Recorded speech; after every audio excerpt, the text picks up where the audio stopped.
দেখো প্রশ্নে কি বলেছে, বলেছে 3টি পাত্রে চিনি ও নুন অনুপাত যথাক্রমে 1:2, 2:3, 3:4। এই 3টি পাত্রে মিশ্রণে 1:2, 2:3 অনুপাতে মিশানো হলে নতুন শরবতে চিনি ও নুনের অনুপাত কত হবে? তাহলে আমরা লিখব একদিকে চিনি আর একদিকে নুন। এটা কত অনুপাতে বলেছে? 1:2, 2:3 এবং 3:4 এই অনুপাতে বলেছে।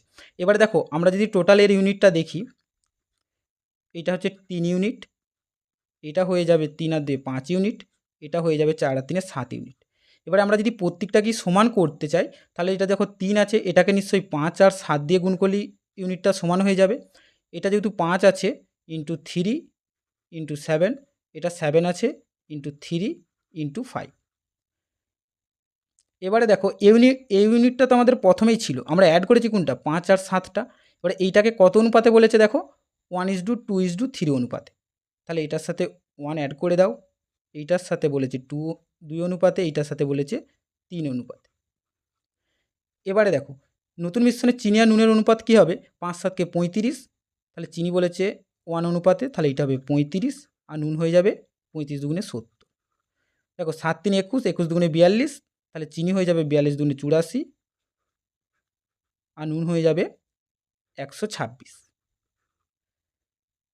এটা দেখো 5 3 15, 15 3 45, 45 3 135 আর এটা হয়ে যাবে 180।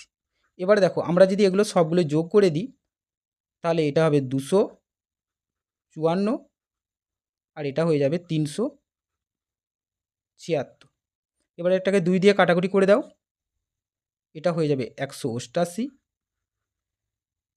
254কে 2 দিয়ে কাটলে হয়ে যাবে 127। তাহলে নতুন মিশ্রণে চিনি ও নুনের অনুপাত কী হবে? 127:188।